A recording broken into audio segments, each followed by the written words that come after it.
ada sejumlah hal yang memang Jakarta harus terus berbenah, ya sehingga bisa disebut sebagai kota global. Nah, artinya bukan sekedar jargon Jakarta 5 abad, Jakarta bertahan sampai saat ini, tetapi di sisi lain harus menjadi bahan evaluasi kita semua apakah kita siap untuk memasuki era itu. Soal lingkungannya aja lah. Ya, dari Tamrin, Sudirman, terus Cilincing ke mana Marunda, itu jauh banget. Di situ ada ketimpangan pembangunan juga gitu. Nah, terbesar kan dari pajak memasukkan Jakarta itu. Ya, terbesar.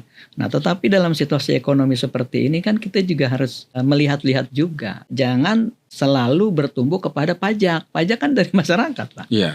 Jakarta ini untuk 2026 lah ya misalnya, anggaran kita itu sekitar 81,3 triliun. Terbesar di seluruh provinsi di Indonesia. Tetapi yang sebesar apapun anggaran kan biasa kebutuhan lebih banyak, Pak.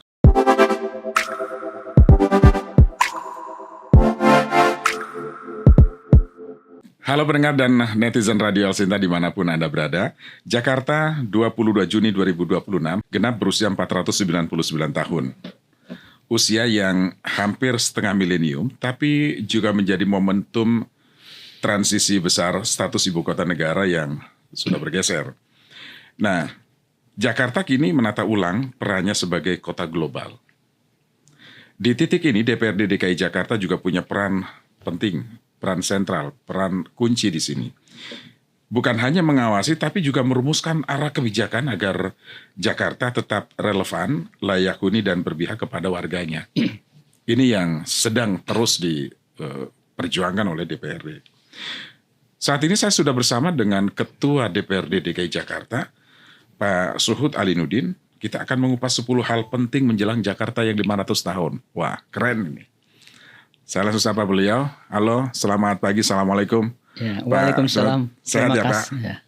Alhamdulillah, terima kasih Mas Wiro atas undangan. Iya, ini memang momennya, Pak. Ya. Jadi kita undang Pemprov DKI Jakarta, Pak Pramono, juga Ketua DPRD, Pak Suhud. Tapi sebelum lanjut, Pak, saya ucapkan selamat, Pak, atas pelantikan sebagai Ketua DPRD DKI Jakarta. Terima kasih Mas Wiro, semoga pergantian ini membawa kebaikan bagi Jakarta. Amin. Amin. Ini kan pergantian organisasi yang biasa ya, Pak. Tapi tidak mempengaruhi layanan kepada warga. Pasti. Kan itu.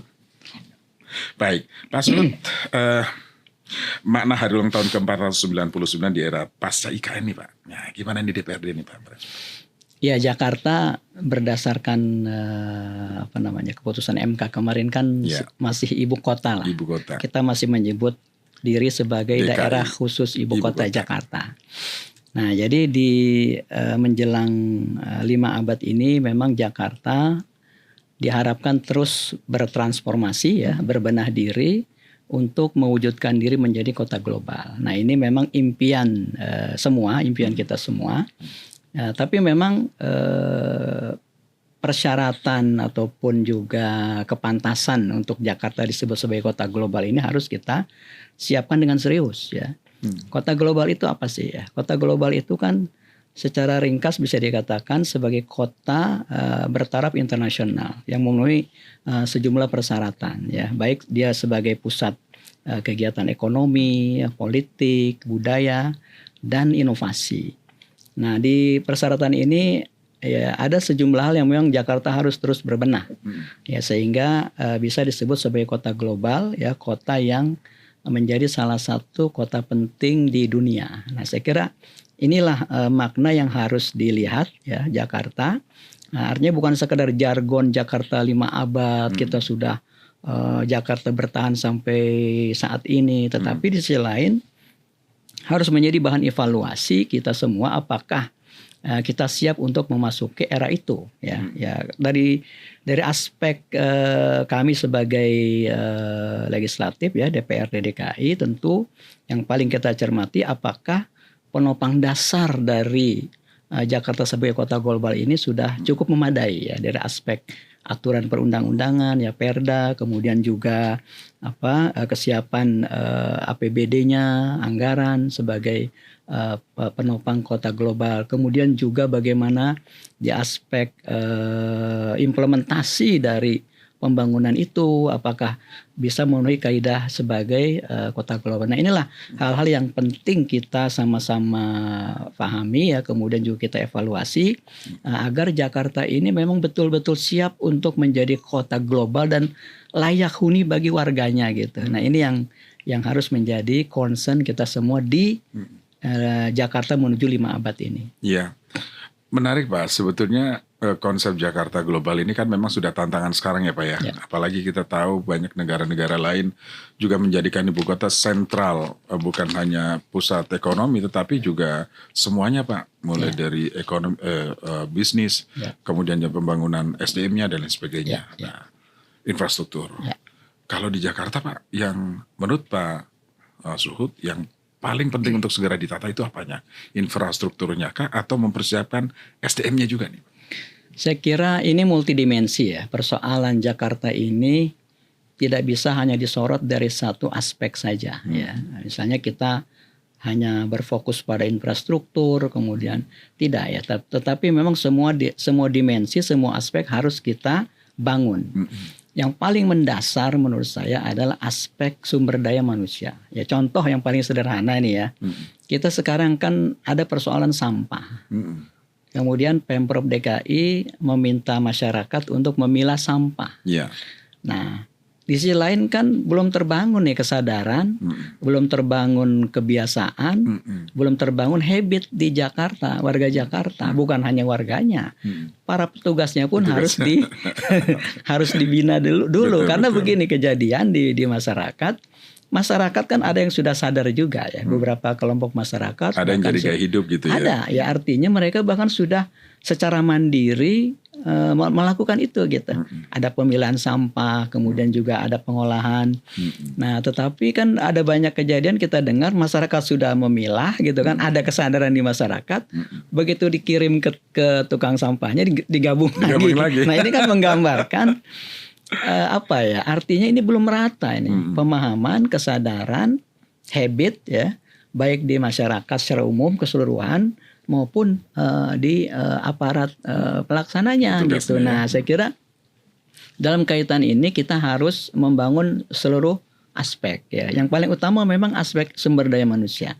Ya, jadi membangun kesadaran, kemudian juga mendidik masyarakat agar terbiasa untuk Jakarta menjadi kota global. Nah, ini kan penting ya. Kita membangun infrastruktur transportasi misalnya, tetapi kesadaran untuk menggunakan transportasi publik belum kita bangun ya.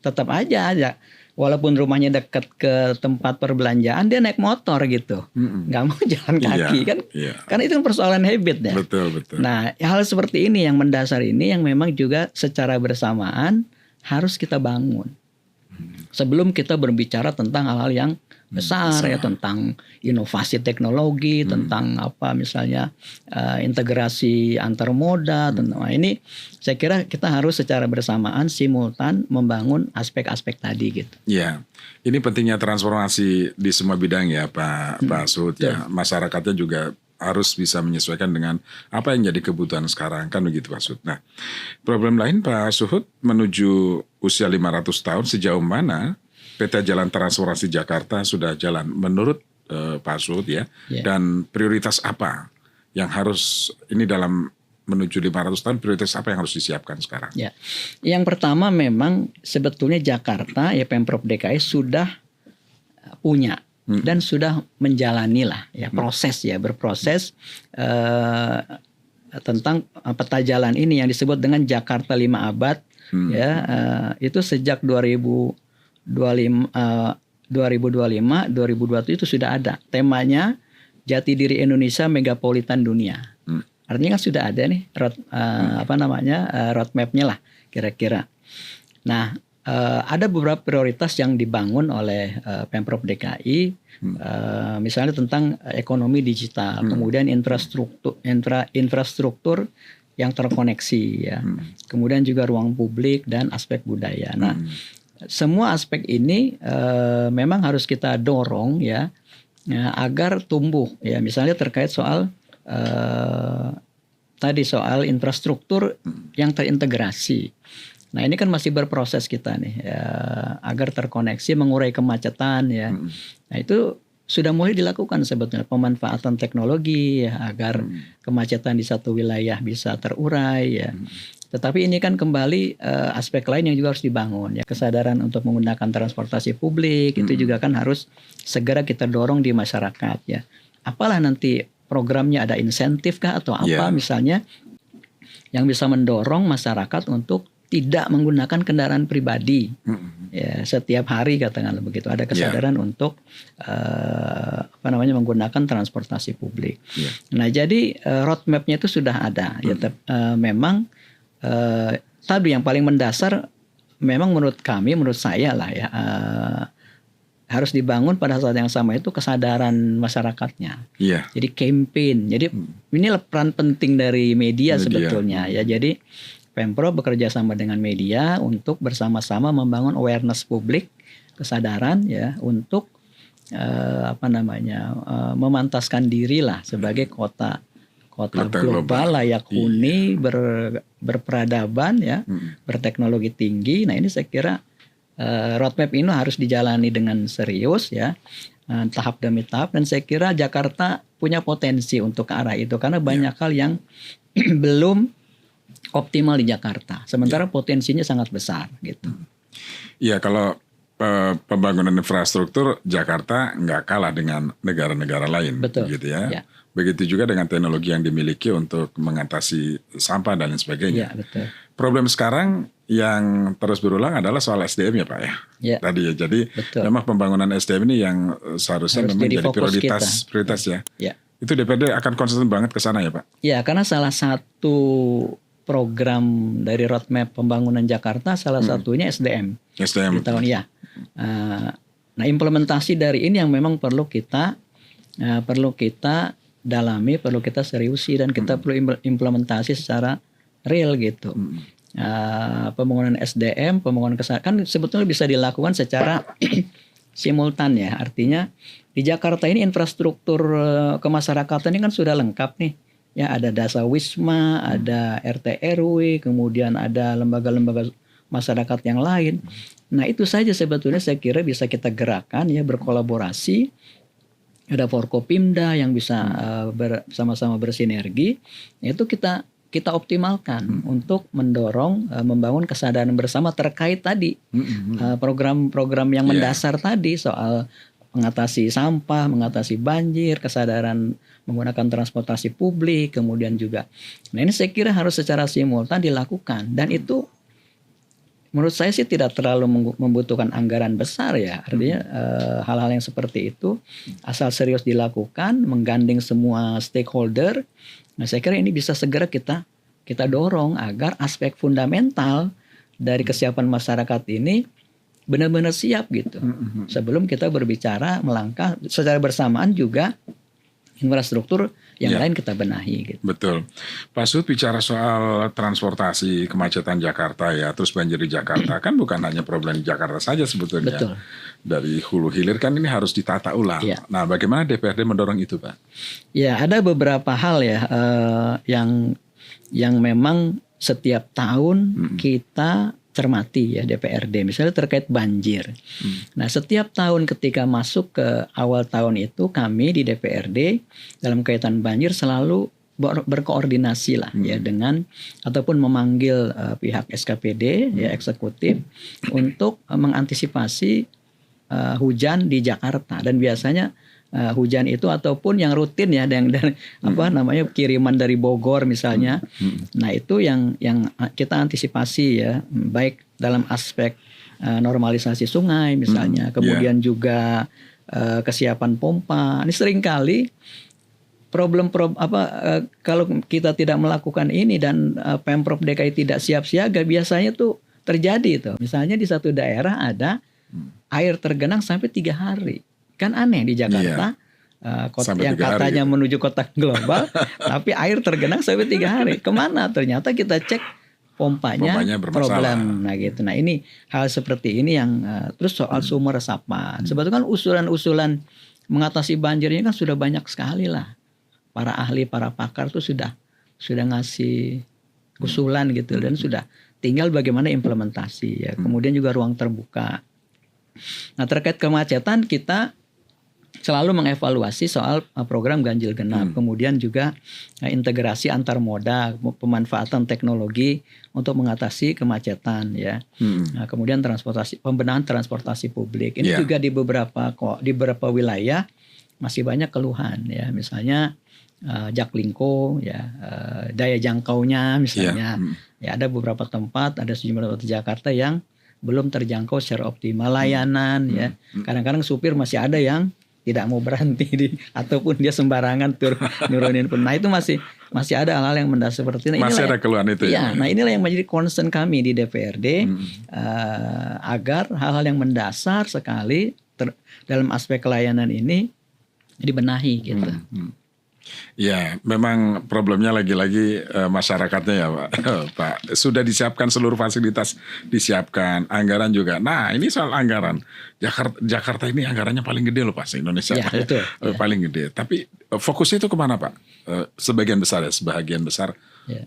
Apakah infrastruktur kah atau? Nah, jadi Jakarta ini untuk 2026 lah ya misalnya, anggaran kita itu sekitar 81,3 triliun. Terbesar di seluruh provinsi di Indonesia. Ya 2 kali lipat dari provinsi terbesar lah beberapa. Nah, tetapi yang sebesar apapun anggaran kan biasa kebutuhan lebih banyak. Di mana-mana kan begitu. Biasanya begitu. Bangun tidur mau bikin apa ya? Iya. Artinya akan selalu dalam tanda kutip kita mengalami kurang gitu. Ya. Karena memang keinginan kita, harapan masyarakat, dorongan itu kan besar. Lebih besar ketimbang anggaran yang kita punya. Nah, seringkali begitu. Nah, jadi 81, sekian triliun itu kan untuk yang paling utama memang mandatory spending ya. Mandatory spending itu hal-hal yang paling penting, mendesak, mendasar dan amanat undang-undang, yaitu pendidikan. Itu porsinya terbesar. 20% APBD amanat undang-undang itu kan harus dialokasikan untuk pendidikan. Kemudian kesehatan. Nah, itu yang kedua.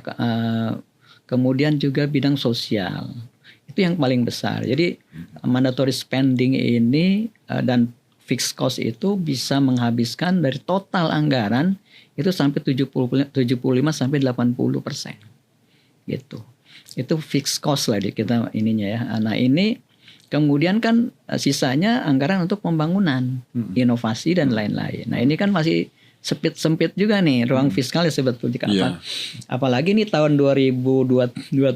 Wah, udah mulai ini itu ya. Kita berpikir keras bagaimana kita mendorong ada creative financing ya agar PAD Jakarta ini besar apa namanya ada sumber lain dari yang rutin ya, tetapi juga diharapkan tidak membebani masyarakat gitu. Artinya, misalnya apa Pak? Misalnya saya penasaran Jakarta. Ya ini kan kayak pajak. Ya kan terbesar kan dari pajak pemasukan Jakarta itu. Ya terbesar. Nah, tetapi dalam situasi ekonomi seperti ini kan kita juga harus melihat-lihat juga kemampuan, kekuatan, daya tahan masyarakat dalam situasi ini, sehingga sektor pajak, kemudian sektor yang lain-lain pendapatan daerah, kemudian juga creative financing memasukkan investasi dari luar, ini menjadi tantangan bagi Pemprov DKI, bagi kita lah semua. Nah, jadi jangan selalu bertumbuh kepada pajak. Pajak kan dari masyarakat Pak. PBB, kemudian pajak yang lain-lain, pajak kendaraan bermotor. Nah, itu kan sebetulnya ini beban masyarakat ya, walaupun ada kewajiban lah di situ karena ini kan juga masyarakat juga menggunakan fasilitas publik kan yang memang mereka harus juga berkontribusi melalui pajak gitu. Tapi kalau penambahan memang kan ya bukan hanya Jakarta tetapi semuanya kan memang nasional bahkan terbesar dari pajak kan begitu. Nah, kalau mencari alternatif lain tentu sektor-sektor pariwisata misalnya Pak digalakan misalnya kan di tingkat atau yang lain. Kalau pajak memang pasti akan ada problem lagi nih Pak. Ada penolakan dari masyarakat pasti kan Pak. Jadi paling pariwisata, investor datang dan sebagainya, pengembangan. Paling itu, sana Pak ya. Itu yang kita dorong. Karena memang pariwisata DKI ini belum kita optimalkan ya ininya pembangunannya. Kita memiliki spot-spot pariwisata yang sebetulnya kuat gitu untuk masih kita bisa kembangkan. Masih bisa dikembangkan ya. Seperti Ancol. Itu kan pengelolaan Ancol dari dulu sampai sekarang kan gitu aja. Begitu aja gitu loh. Kalau kita datang 5 tahun lalu, kita datang hari ini kan nggak beda jauh lah gitu. Marina begitu-gitu aja. Ya. Nah maksud saya ini yang perlu kita kembangkan ya. Kan ada banyak contoh, ada Singapura, ada Dubai misalnya yang bisa kita atau Jepang, Tokyo misalnya. Nah, kemudian juga creative financing ya. Jakarta ini masih dalam proses membangun. Jadi dan di luar negeri ini kan juga udah stuck nih sebetulnya, sehingga investor-investor juga banyak cari tempat yang baru gitu, dan Jakarta bisa menjadi alternatif mereka. Nah ini tinggal bagaimana kita membangun menyiapkan infrastruktur yang ada ya, kesiapan kita, kemudahan dalam perizinan misalnya, karena ya beberapa info dari kawan-kawan yang bergerak di bidang investasi kan keluhannya seperti itu. Mereka sudah masuk, mereka mau masuk, tapi belum sudah ada banyak problem. Nah, ini harus dibenahi oleh Jakarta. Jangan sampai investor baru mau masuk udah kabur lagi gitu. Nah, ini yang memang harus diantisipasi, disiapkan segera oleh Pemprov DKI gitu. Itu masuknya berarti layanan publiknya ya Pak Asud ya, layanan publik, termasuk layanan publik maksudnya. Ini memang harus dibenahi karena inilah potret Jakarta. Betul. Potret Jakarta, dan ya saya pikir bukan hanya Jakarta sih, kalau soal layanan publik kan semuanya. Nah, Jakarta harus jadi pilot project, harus jadi percontohan. Kota-kota lainnya bahwa Jakarta dengan kesibukannya yang luar biasa, tetap layanan publik menjadi utama gitu untuk diberikan warganya. Itu kan harus dipastikan Pak Suhud. Iya. Nah, layanan publik ini ya harus cepat ya, transparan ya, kemudian juga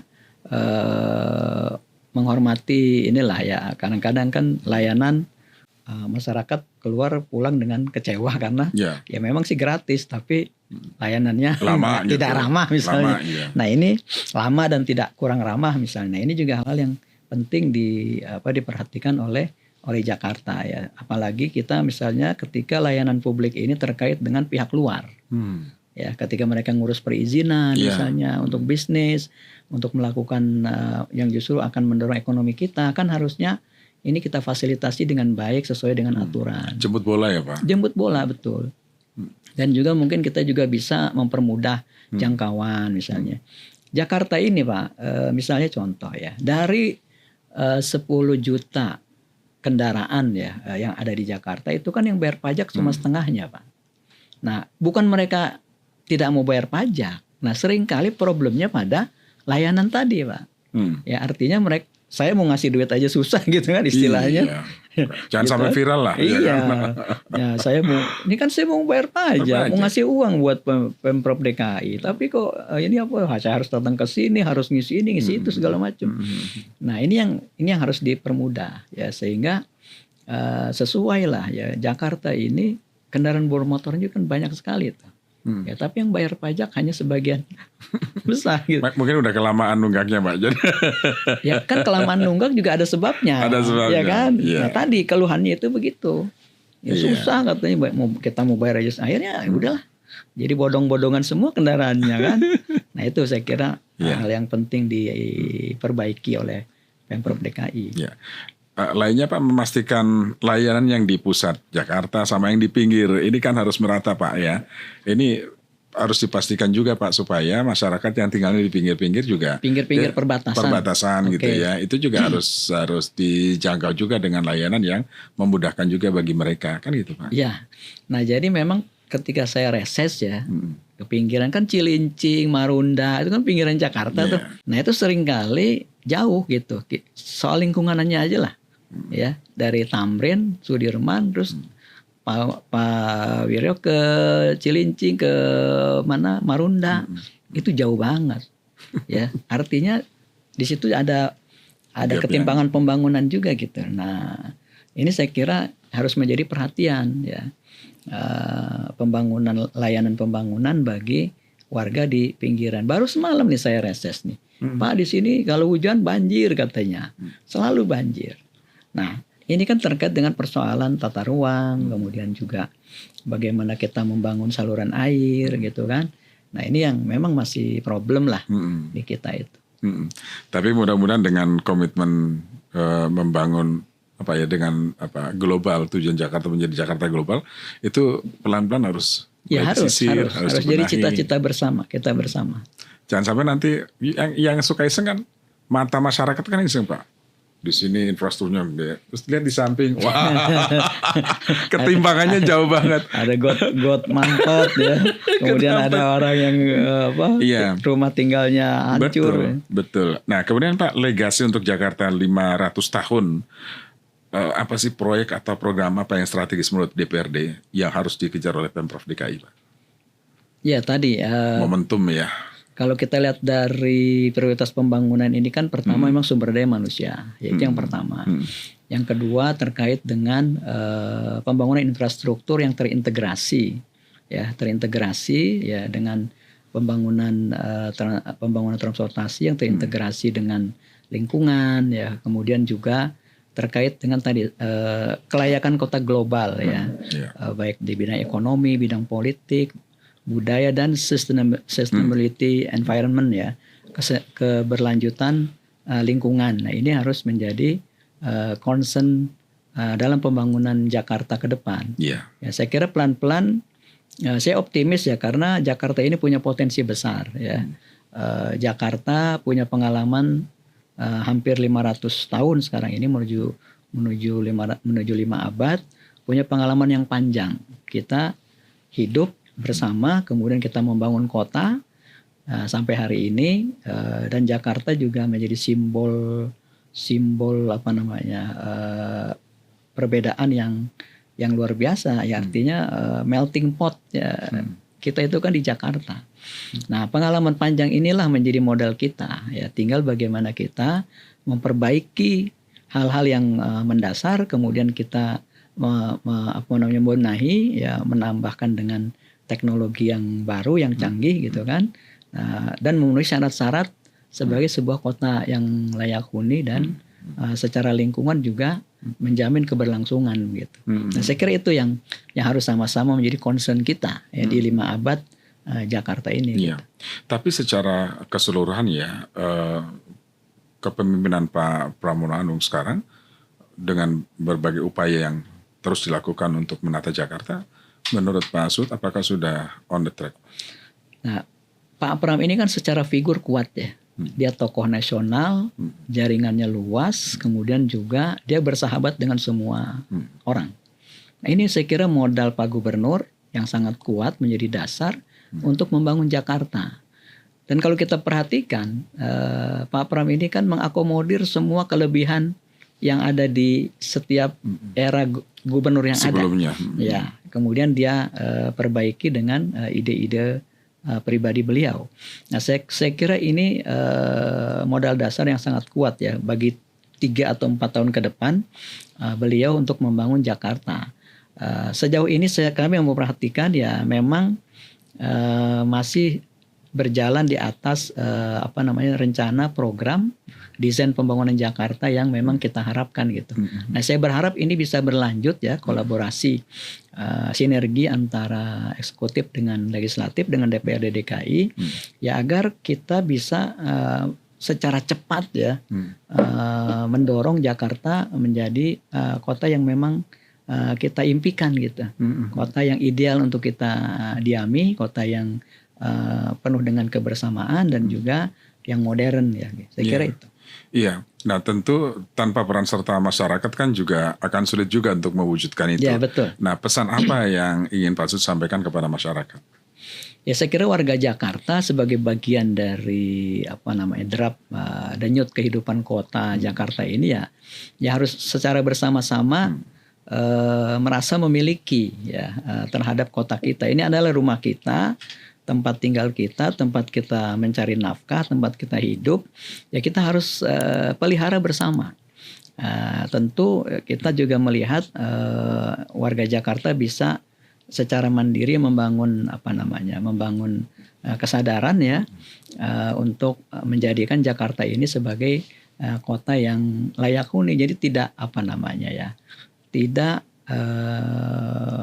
sembarangan lah ya, buang sampah semaunya karena ada pembersih karena ada PPSU misalnya yang suka sapu jalan. Nah, saya kira kesadaran mandiri juga penting di masyarakat ya, agar ya kita bersama-sama lah menjaga lingkungan, menjaga kota agar menjadi kota yang memang ramah dan baik untuk sama-sama kita tempati gitu. Betul. Nah, menjelang 500 tahun Jakarta, kira-kira kalimat apa yang pas untuk Jakarta versi Pak Suhud?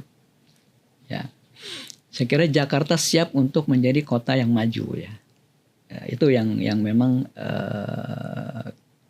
saya yakini Jakarta memang siap, karena semua persyaratan itu Jakarta sudah memiliki untuk menjadi kota maju. Sehingga menjadi kota global itu sangat relevan ya. Sangat relevan. Saya kira Jakarta punya pengalaman dan perjalanan panjang untuk bisa menjadi, tinggal bagaimana kita bersama-sama ya mengisi ya atau berjuang membangun kota ini dengan baik gitu. Iya, baik. Pak Suhud, terima kasih Pak Suhud. Kita sama-sama berharap bahwa visi Jakarta Global itu bisa terwujud ya.